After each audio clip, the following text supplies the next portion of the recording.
Bulletin में सबसे पहले आपको खबर दें, अमेरिका ने पाकिस्तान और भारत के दरमियान LOC पर जंगबंदी से मुतालिक मुश्तरका एलामिया का खैर मकदम किया है।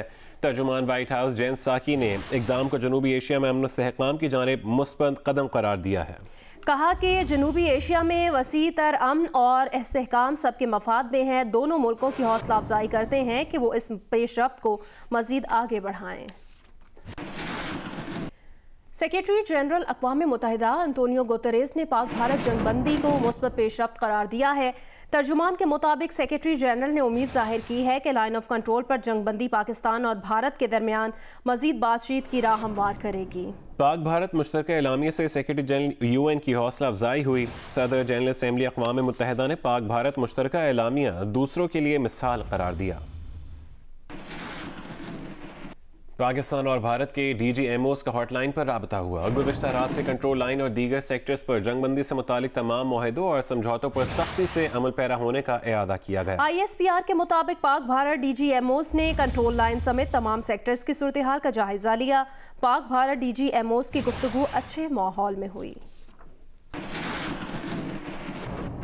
लाइन ऑफ कंट्रोल पर तवील अरसे से जारी भारतीय इश्तियाल अंगेजियों के बाद मज़बत पेशरफ्त। पाकिस्तान और भारत के डायरेक्टर जनरल मिलिट्री ऑपरेशंस का हॉटलाइन पर राब्ता हुआ है। ISPR के मुताबिक पाक भारत DGMOs की गुफ्तगू अच्छे माहौल में हुई। LOC और दीगर तमाम सेक्टर्स की सूरत हाल का जायजा लिया गया। DGMOs ने बुनियादी मामलात और खदशात हल करने पर इत्तेफाक किया है।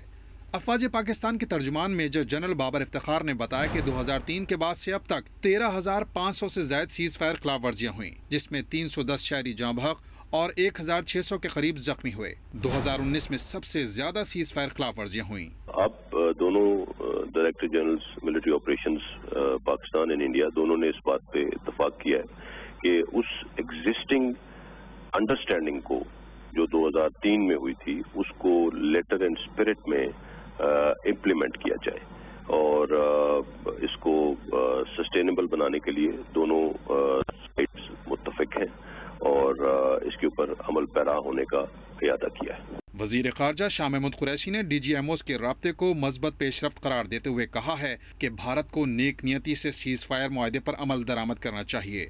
अगर भारत इस पेशरफ्त पर कायम रहता है तो ही मुस्तकबिल में फायदा होगा। जब तक अच्छा माहौल नहीं होगा तब तक मसला कश्मीर पर पेशरफ्त नहीं हो सकती। पाकिस्तान को जून तक FATF की ग्रे लिस्ट में बरकरार रखने का फैसला किया गया है। FATF ने कहा कि पाकिस्तान की जानिब से 27 में से 3 निकात पर अमल दरामद अब भी बाकी है। FATF ने मतलूबा शोबों में पेशरफ्त पर पाकिस्तान की तारीफ भी की। और वफाकी वज़ीर हमाद अज़हर कहते हैं कि पाकिस्तान ने FATF एक्शन प्लान का तकरीबन 90% मुकम्मल कर लिया है। FATF ने एतराफ़ किया कि पाकिस्तान किसी भी मुल्क को दिए जाने वाले मुश्किल तरीन और जामे एक्शन प्लान पर अमल पैरा है। वफाकी वज़ीर आज प्रेस कॉन्फ्रेंस में FATF इजलास पर मज़ीद ब्रीफिंग देंगे।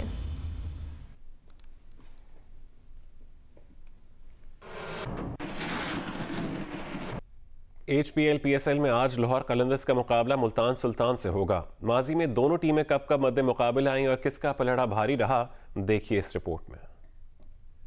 क्वेटा ग्लैडिएटर्स अपना तीसरा मैच कराची के नेशनल स्टेडियम पर पेशावर ज़ल्मी के खिलाफ खेलेगी। इस मैच में क्या क्वेटा जीत का खाता खोलने में कामयाब होगी? माजी के टाकरों को देखें तो क्वेटा ग्लैडिएटर्स को पेशावर ज़ल्मी पर मामूली बढ़तरी हासिल है। कुल 16 टाकरे हुए, जिसमें 8 बार कामयाबी क्वेटा ग्लैडिएटर्स तो 7 बार जीत पेशावर ज़ल्मी को मिली, जबकि एक मैच बारिश की नजर हुआ। लेकिन दोनों टीमों के ज्यादातर मुकाबलों में एक रन ने उनकी किस्मत का फैसला किया। 2016 में क्वेटा ग्लैडिएटर्स ने ज़ल्मी को सिर्फ 1 रन से हराकर फाइनल के लिए क्वालिफाई किया। 2017 में दोबारा यही सूरत हाल हुई। क्वेटा ग्लैडिएटर्स ने फिर 1 रन से जीत हासिल की और ज़ल्मी को एलिमिनेशन राउंड में धकेल दिया, मगर किस्मत ने पलटा खाया और पेशावर ज़ल्मी ने कमबैक किया और कज़ाफी स्टेडियम में क्वेटा ग्लैडिएटर्स को 58 रन से शिकस्त देकर टाइटल अपने नाम किया।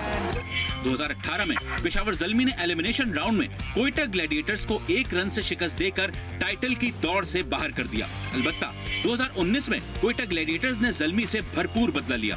ग्रुप स्टेजेस, क्वालिफायर और फिर फाइनल में भी ज़ल्मी को आउट क्लास कर दिया, मगर गुज़िश्ता सीजन में 2 टाकरे हुए और दोनों में ग्लैडिएटर्स को शिकस्त का सामना करना पड़ा, जिसमें आखिरी टाकरा 5 मार्च 2020 को रावलपिंडी स्टेडियम में हुआ। बारिश से मुतासरा मैच में ग्लैडिएटर्स के बॉलर्स मोहम्मद हसनैन, सुहेल खान और बैन कटिंग ने अच्छी कारकर्दगी दिखाई और ज़ल्मी को 170 रन पर रोक दिया, जिसमें ज़ल्मी के हैदर अली, शोएब मलिक ने बेहतरीन खेल पेश किया। लेकिन कोयटा के जेसन रॉय के अलावा तमाम बड़े नाम जैसे Shane Watson, Ahmed Shahzad, Ben Cutting और मोहम्मद नवाज फेल हो गए और 15 ओवर्स में सिर्फ 140 रन बना सके। अब दोनों टीमें छठे एडिशन में पहली बार आमने सामने आ रही हैं। सरफराज के जहन में गुज़िश्ता सीजन की शिकस्त जरूर होगी, तो वो न सिर्फ इसका बदला लेना चाहेंगे बल्कि पॉइंट्स टेबल पर जीत का खाता खोलने की भी कोशिश करेंगे। इसके लिए वो Cameron Delport, Tom Banton, Ben Cutting, Faf du Plessis, Azam Khan और मोहम्मद नवाज के जरिए बड़ा स्कोर करने की कोशिश करेंगे। लेकिन वो जानते हैं कि ज़ल्मी के कप्तान वहाब रियाज 16 मैचों में 29 शिकार करके ग्लैडिएटर्स के खिलाफ सबसे ज्यादा खतरनाक बॉलर साबित हुए और वो सरफराज 11 को रोकने के लिए मोहम्मद इरफान, मोहम्मद इमरान, साकिब महमूद और दीगर टैलेंट को मैदान में उतार सकते हैं। जबकि बैटिंग में उनके पास ग्लैडिएटर्स के खिलाफ बेहतरीन कारकर्दगी दिखाने वाले कामरान अकमल मौजूद हैं, जिन्हें शोएब मलिक, इमामुल हक, हैदर अली, रवि बोपारा और टॉम कॉलर कैडमोर का साथ भी मिला हुआ है। ऐसे में सरफराज अहमद अपने स्क्वाड में शामिल पेस अटैक जैसे डेल स्टेन, मोहम्मद हसनैन, नसीम शाह का इस्तेमाल करके ज़ल्मी के बैट्समैन को जल्द पवेलियन लौटा सकते हैं। लेकिन क्या सरफराज ऐसा करने में कामयाब होंगे? पाकिस्तान सुपर लीग के लिए कराची में मौजूद मुल्की और गैर मुल्की खिलाड़ियों और ऑफिशियल्स के लिए पाकिस्तान क्रिकेट बोर्ड ने गोल्फ डे मुनक्किद किया, जिसमें मुख्तलिफ टीम्स के प्लेयर्स और ऑफिशियल्स ने शिरकत की। पीएसएल के छठे एडिशन के पहले मरहले के लिए 150 के लगभग क्रिकेटर्स और ऑफिशियल्स कराची में हैं, जो कोरोना वबा की वजह से होटल और ग्राउंड के बायोसिक्योर बबल तक ही महदूद हैं। इवेंट में वक्फे वाले दिन पीसीबी ने खिलाड़ियों को रिलैक्स करने के लिए गोल्फ डे का एहतमाम किया। खिलाड़ियों और ऑफिशियल्स की एक बड़ी तादाद ने गोल्फ खेली। टीमों के ताउन से गोल्फ डे के लिए भी बायोसिक्योर माहौल तैयार किया गया। पीसीबी तर्जुमान का कहना था कि प्लेयर्स को कमरों में बंद नहीं रखा जा सकता, इसीलिए इस तरह की एक्टिविटी की गई जिसमें खिलाड़ी खुली और महफूज फिजा में अपना वक्त गुजार सके। और मौसम पर अपडेट दें। वादी कोयटा गिरदनवा में मतला अबर आलूद है, जबकि हल्की बारिश भी हुई है। बलूचिस्तान के मुख्तलिफ इलाकों में मस्तूंग, पशीन, क़िलात, क़िला सैफुल्ला, ज़ियारत समेत बारिश हुई, जिससे खुनकी में इजाफा हो गया। आज़ाद कश्मीर की वादी नीलम के मुख्तलिफ इलाकों में बारिश का सिलसिला 5वें रोज़ भी जारी है। वादी केल, गुरेज, शोटन में बारिश के साथ बर्फबारी हुई है, जिससे सर्दी की शिद्दत में इजाफा हो गया। महकमा मौसमियात का कहना है आज मुल्क के बेशतर इलाकों में मौसम सर्द और खुश्क रहेगा। ताहम खैबर पख्तूनख्वा, कश्मीर, गिलगित बल्तिस्तान और बालाई पंजाब में मतला अबर आलूद रहने के अलावा गरज चमक के साथ बारिश और पहाड़ों पर बर्फबारी की तवक्को है। पाकिस्तान में 24 घंटों के दौरान मजीद 32 अफराद इंतकाल कर गए। अमवात की मजमूई तादाद 12,804 हो गई।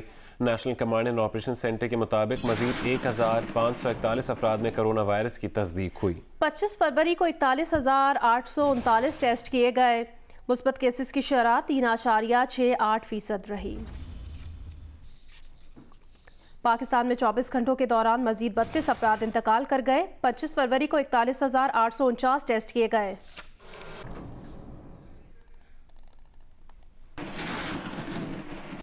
बरतानवी तिबी हुकाम ने मुल्क में नाफिज कोरोना अलर्ट कम करके दर्जा 5 से 4 कर दिया। बरतानिया में आज कोरोना से 323 अमवात हुई।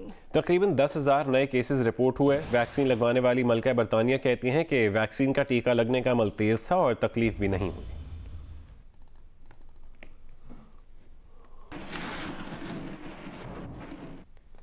आगे बढ़ते हैं। कराची में औरंगी नाले पर और अतराफ में कायम तजावुजात के खिलाफ आज ऑपरेशन शुरू किया जाएगा। डिप्टी कमिश्नर केमाड़ी ने 2 रोज़ा ऑपरेशन के लिए रेंजर्स और पुलिस से मदद तलब कर ली है। तफसीलात बता रहे हैं नुमाइंदा जियो न्यूज़ कमर अली मस्तूई। जी, कराची में नालों पर से तजावुजात हटाने का जो काम है वो तेज़ी से जारी है। अब जो है कराची के तीसरे बड़े नाले औरंगी नाले पर आज से जो है वो तजावुजात हटाने का काम शुरू होगा।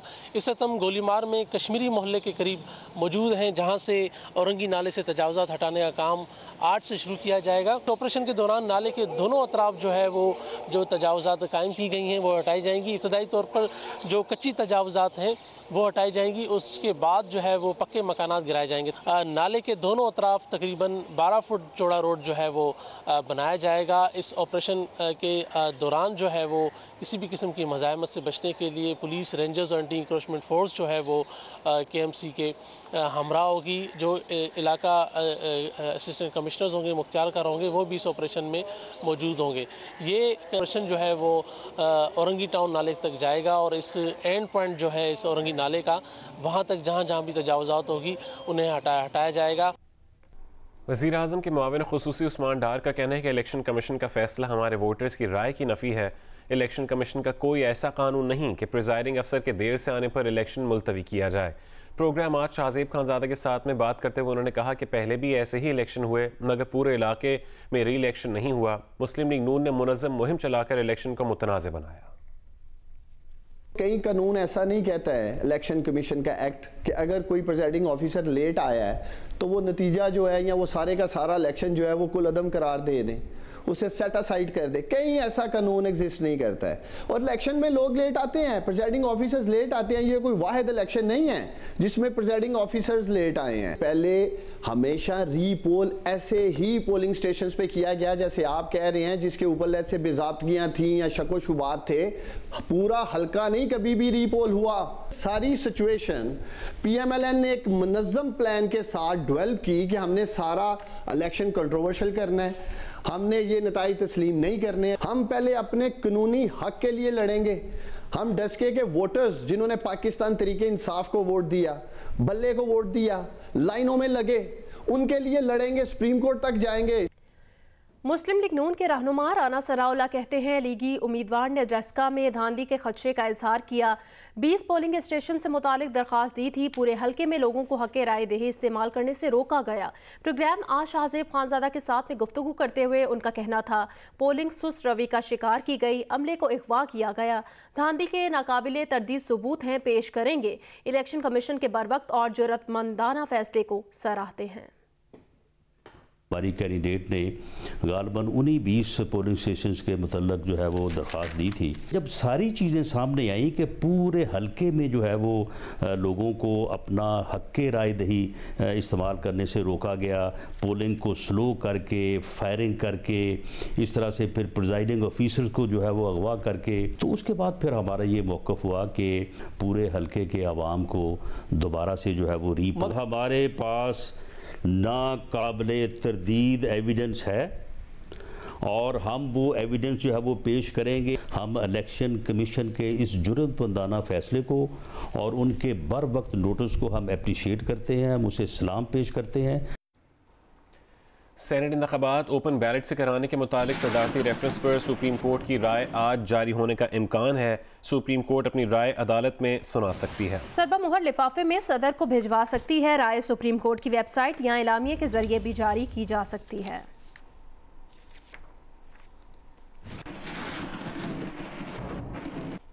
सियासी जमातों, उम्मीदवारों, इलेक्शन और पोलिंग एजेंट्स के लिए ज़ाब्ता अखलाक तैयार। पार्लियामेंट अदलिया की खुद मुख्तारी के खिलाफ राय नहीं दी जाएगी।